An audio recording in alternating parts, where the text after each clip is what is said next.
দেবর্ষি নারদ একদিন প্রত্যেককে বলে বেড়াচ্ছে, জানো কাম আমাকে ভ্রষ্ট করতে পারেনি। ওকে বলছে, জানো কাম আমাকে ভ্রষ্ট করতে পারেনি, সকলকে বলে বেড়াচ্ছে। মহাদেবকে, যাকে কাম কামাসক্ত করেছে মোহিনী অবতারে, সে মহাদেবকে গিয়ে বলছে নারদ, জানো প্রভু আমাকে কাম আসক্ত করতে পারে। মহাদেব আর কি বলেন, মাথা নত করে আছেন। ভগবান শ্রীহরির কাছে গিয়েছে নারদ মুনি বিনা যন্ত্র বাজাতে বাজাতে, জানো প্রভু আমাকে কামাসক্ত করতে পারে। যেই কথা বলা, ভগবান মনে মনে চিন্তা করলেন, নারদ তোমার বড় অহংকার হয়েছে, তাহলে তোমার অভিমানের চূর্ণ করতে হবে। দেখতেই দেখতে নারদ যে ভগবানকে বলেছেন আমাকে কামাসক্ত করতে পারিনি, ভগবানের বৈকুণ্ঠ থেকে নারদ যে বেরিয়েছেন, কিছু দূরে গিয়ে দেখলেন একটা সুন্দর নগর। নারদ বললেন, কি ব্যাপার, এই নগর তো কোনোদিন আমি দেখিনি, এখানে এত সুন্দর নগর এলো কেমন করে? নগরে প্রবেশ করলেন, সে নগরের রাজা নারদকে খুব সুন্দর অভ্যর্থনা করলেন। পানীয় জল, আচমন, পাদ্য, অর্ঘ্য, ধূপদীপ, নৈবেদ্য প্রত্যেক কিছু দিয়ে নারদকে আবাহন করলেন।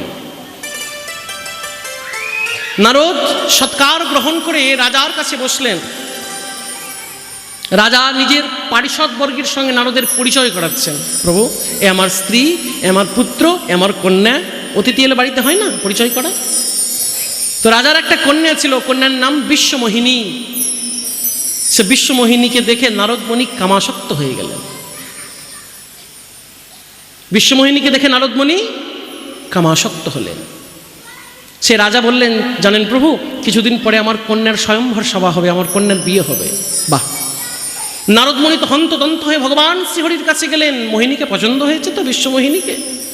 প্রভুকে বলছে, প্রভু এক কাজ করো না, তোমার মতো আমাকে সুন্দর করে দেবে। কেন, সুন্দর হয় কি করবে?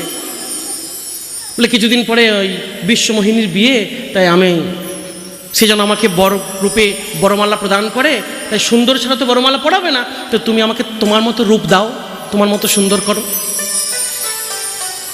ভগবান মনে মনে চিন্তা করছে, ওষুধে কাজ হয়েছে, যাও সুন্দর করে দিলাম। এবার এমন রূপ ভগবান নারদকে দিলেন, নারদ আর দেখলেন না কোন রূপ পেয়েছেন। ভগবান দিয়েছেন মানে ভাববে তার মতো সুন্দর রূপ হয়ে গেছে আমার। ছুটে গেলেন বিশ্বমোহিনীর স্বয়ংবর সভায়। এদিকে প্রত্যেক বর বসেছে, সকল বরের আগে গিয়ে নারদ বসে পড়েছে।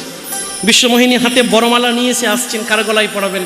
নারদকে দেখে পার হয়ে চলে গেলেন। ভাবলেন বিশ্বমোহিনীকে আমায় দেখেনি, আবার লাফ দিয়ে যাচ্ছে পরের আসনে। বিশ্বমোহিনী আবার পার হয়ে চলে গেলেন, আবার পরের আসনে, আবার পার হয়ে চলে গেলেন। পার হতে হতে হতে হতে যখন বিশ্বমোহিনীর কাছ থেকে নারদ বরমালা পেলেন না, মনের দুঃখে শোকে সেখান থেকে বেরিয়ে গেলেন। বেরিয়ে যেতেই একটি সরোবরের কাছে উপনীত হলেন। আর সরোবরের কাছে নিজের যে ছটা পড়েছে সরোবরের জলে, ছটা দেখেই তো নারদ স্তম্ভিত হয়ে গেলেন। এ কি, আমার রূপটি বাঁদরের মতো হয়ে গেল কেন? রাগে ক্রোধে জ্বলতে জ্বলতে ভগবানের কাছে গিয়ে বলছেন, প্রভু আমি তোমাকে তোমার মতো রূপ চেয়েছিলাম, আর তুমি আমাকে বাঁদরের মতো রূপ দিয়ে দিলে।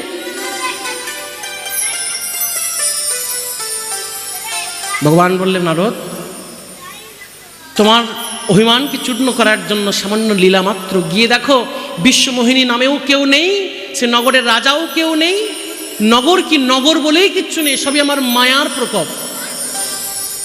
তোমাকে শিক্ষা দেওয়ার জন্য এই লীলাটি রচনা করেছিলাম। নারদ দেখলেন তাই তো, কোনো রাজাও নেই, কোনো রাজপ্রাসাদও নেই, বিশ্বমোহিনী নেই, কেউ নেই। নারদ ভগবানকে অভিশাপ করে দিলেন, প্রভু তোমার সমান রূপ চেয়েছি বলে তুমি আমাকে বাঁদরের মুখ দেবে? তবে তুমি বাঁদরের মুখটিকে এত অসম্মান করো? যাও, আমি তোমাকে অভিশাপ দিলাম, এই বাঁদরের ওপরে তোমাকে নির্ভরশীল হতে হবে।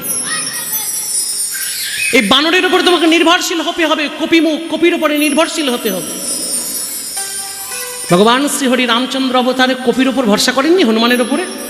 সমুদ্র বন্ধন, সীতা উদ্ধার কার ভরসায়? অনন্ত বলবান শ্রী হনুমানজি মহারাজ। তো কপি মুক্তিকে এত অবজ্ঞা করলে কপির ওপরেই তোমাকে একদিন ভরসা করতে হবে। নারদ অভিশাপ দিলেন। সুখদেব প্রভুকে জিজ্ঞেস করছে, মহারাজ পরীক্ষিত প্রভু ভগবানের কি অভিশাপ লাগে? বলে নিশ্চয়।